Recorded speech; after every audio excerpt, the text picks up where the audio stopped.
you.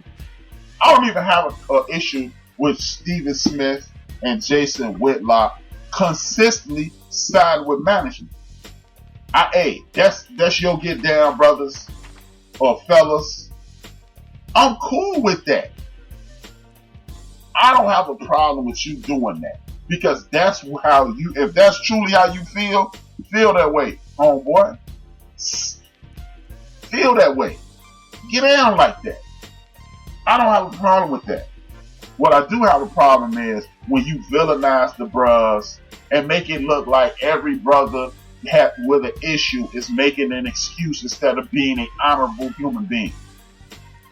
When you are so corporately bound that you have no use to the community, that's when I have a problem. Look, I am a bombastic Here's the real dope. I have more in common than Stephen A. Smith than I don't. I'm ridiculously loud.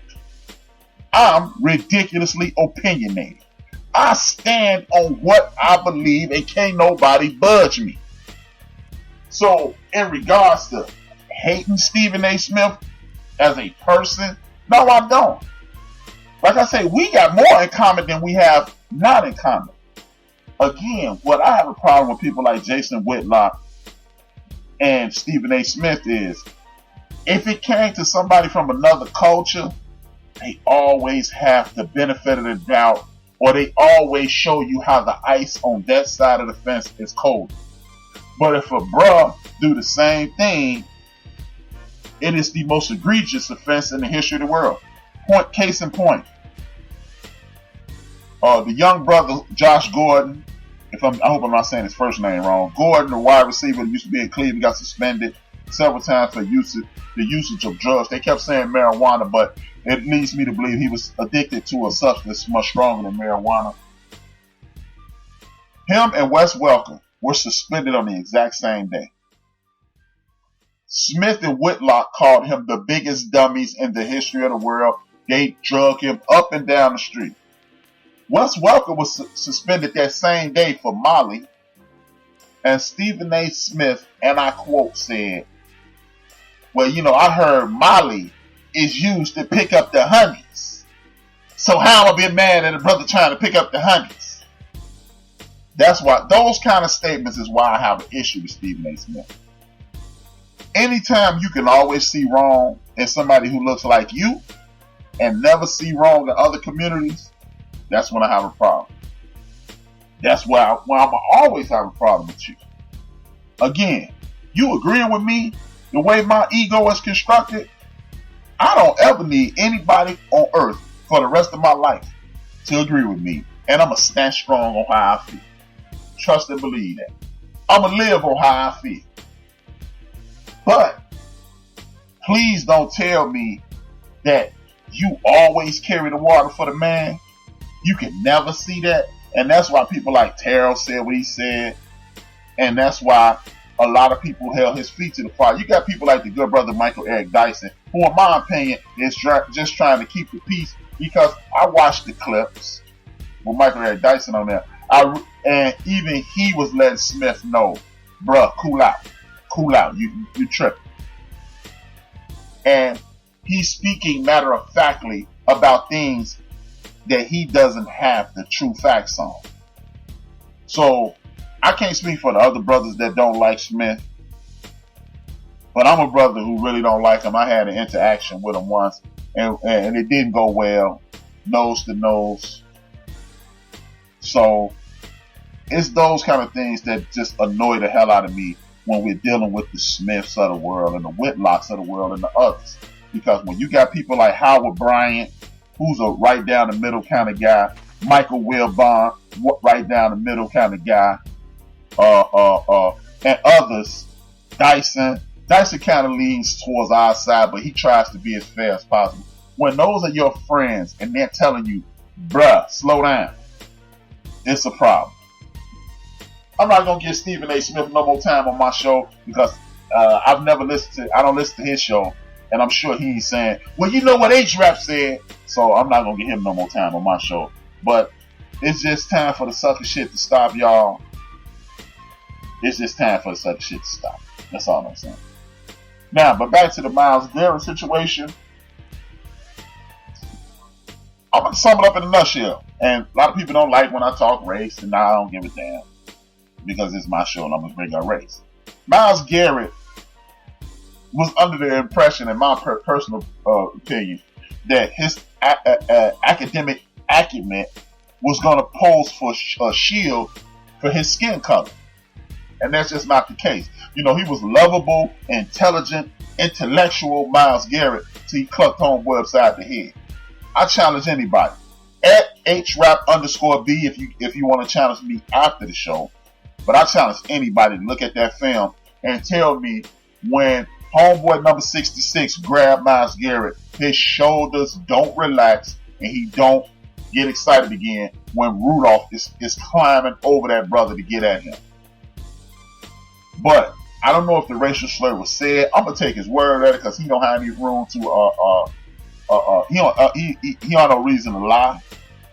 But he thought because he was an intellectual guy and they told him he was the smartest Negro in the history of the league and all this, and he wants to go to medical school, he forgot. You do the wrong thing, then you a nigga too. So he tried to take the intellectual approach and not scream from the high heavens, this is what was said to me. And now hopefully, now you know. And y'all could, oh man, the NFL ain't like that. Yes, the hell they are. They are run by old white billionaires. 65, 70-year-old men. I'm sorry. If you don't want to believe this or you disagree, it ain't a whole lot of rich white men that grew up in the United States of America that's feeling favorably about people that look like us. So, Myles, hopefully you woke up and smell the coffee. And if not, STBY, sucks to be you. Back to this. Mason Rudolph bust ass gonna get benched this week because he was hitting wide open linebackers and defensive backs. That's that. Shout out. I got to give a big shout out. I'm gonna stop the music right now. I want to give a big shout out to Frank Gore. One of my favorite all-time football players, one of my favorite all-time running backs, one of the few positions on the offensive side of the field that I really like and respect is running back. Ain't no room for punks on the running back. But I want to give it up to Frank Gore for being the number 3 rusher in NFL history. Emmitt Smith, Walter Payton, Frank Gore. If you wonder why I stopped the music and everything to give a big ups to Frank Gore, this is the reason I did that. Frank Gore was 2 or 3 Hall of Fame caliber running backs and behind. Look at this is how we got to know Frank Gore. Edgerrin James left the University of Miami early, which opened the door for Clinton Portis. And he left the University of Miami early, which opened the door for Willis McGahee, who Frank Gore used to block for. He used to be the fullback for Willis McGahee, who almost won the Heisman that year, blew out his knee against Ohio State, against Maurice Claret and that crew. And then Frank Gore got his turn. And since he had his turn, he kicked ass at the U, he kicked ass at San Francisco, he kicked ass at a few other stops, and now he's kicking ass in Buffalo. And now he is the number 3 rusher, all-time rusher in National Football League history. That's why I stopped the music. I want to pay some respect to a dude who, against all odds, 1 Hall of Famer, 3 All-Pros later. Well, Edge ain't in the Hall of Fame yet, but he will be. You got Edge, Portis, McGahee, Gore, and that's what he had to run through those guys, then get to the league and do the damn thing on a sorry 49er team, then play in the Super Bowl, then made some other spots. Now he is hapless Buffalo. He the number 3 rusher in NFL history. Give it up to Frank.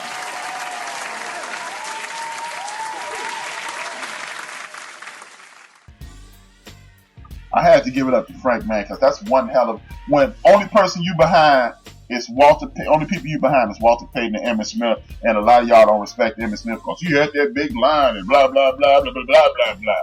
You know what? You still got to run because there's a whole bunch of people with some real good lines and they ass wasn't shit. So big ups to Emmitt Smith, big ups to the great Walter Payton, rest in peace, and big up to Frank Gore. You can practice your speech the day you hang up your jersey, homie. The next thing I want to talk about. Please, James Brown, please miss me with this instant replay nonsensical foolishness again. I'm glad that the instant replay got shoved up Sean Payton behind, even though they won. It didn't work. Second thing, everybody was up in arms about my main man Joe from Houston, Houston and Indy game. Look, they didn't see it. They ain't reviewing it. Miss me with that. And this Dallas Cowboy, they come out today and said those 2 tripping penalties shouldn't have happened. I ain't trying to hear none of that. It's easy. Yeah, of course, in super slow motion and HD 5K, you can see the mistake was made. Stop asking people to make mistakes that it take you 3 times watching it in super slow motion to figure it out. Miss me with that. Go ahead on. I'm about to bust up this myth about the NFL is a passing league. If you want the NFL to be a passing league, people stop complaining about how long the game is. If anybody watched the game last night, that game was over about 10 o'clock Central Standard Time. That was a hell of a game. It was a blowout, and it was out instantly. You know why? Because they racked up over 300 rushing yards on the ground. That's what happens when you run the ball. The clock keeps running. So if you want to see balls thrown all over the field, balls getting dropped, balls getting thrown out of bounds and things like that, don't complain about the time. You can't have both. The whole passing league thing is only to get you to play fantasy football anyway, because they know if you playing fantasy football, you're going to watch. If you watch, the ratings going to be up. If the ratings up, you can charge more for advertising. The banana has been officially moved from the tailpipe. Let's not put it back in. Thank you. Next up, MVP vote. My man, Lamar Action Jackson, just put the MVP trophy in a headlock. My man, Danger Russ Wilson, kicking ass and taking names, but hey, Lamar is holding it down. Power rankings goes as such. Number 5 team, the Minnesota Vikings. Hey, I don't like Kirk Cousins, but Kirk Cousins is kicking ass and taking names.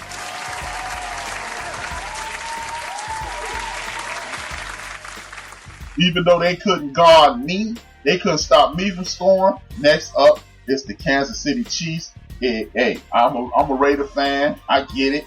But at the end of the day, the Kansas City Chiefs, if you can't stop them, if you can't contain them, you can forget it. They are the number 4 team in the National Football League. Big ups to them. Because Patrick Mahomes is out there playing like he ain't never got hurt.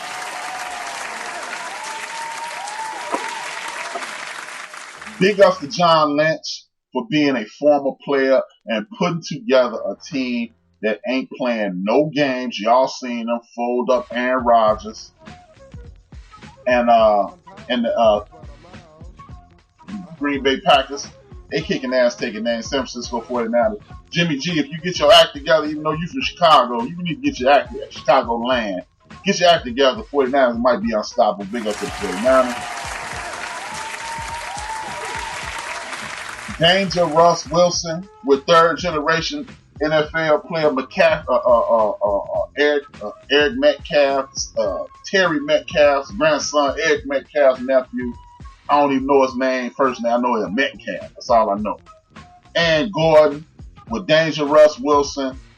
That defense, Carson running that ball, Pete Carroll controlling that defense. They ain't playing no game. Seahawks number 2 team in the nation. And the aforementioned should be league MVP, my main man, who I told y'all he was going to be the truth. Not the truth, the truth, with an F. The truth. Lamar Jackson, the Baltimore Ravens. I'm going to hop back on my soapbox in a second. I told y'all, let me do this. Soapbox time. I'm going to take a little credit away from the brother Lamar, but not in the sense of dissing him. Some credit got to be taken from Lamar only because they keep telling us lie on TV that we've never seen anything like Lamar. Lamar might be the best we've seen do it, but Lamar's the only brother who's ever had this opportunity. Shout out to Coach Harbaugh. Big ups to you.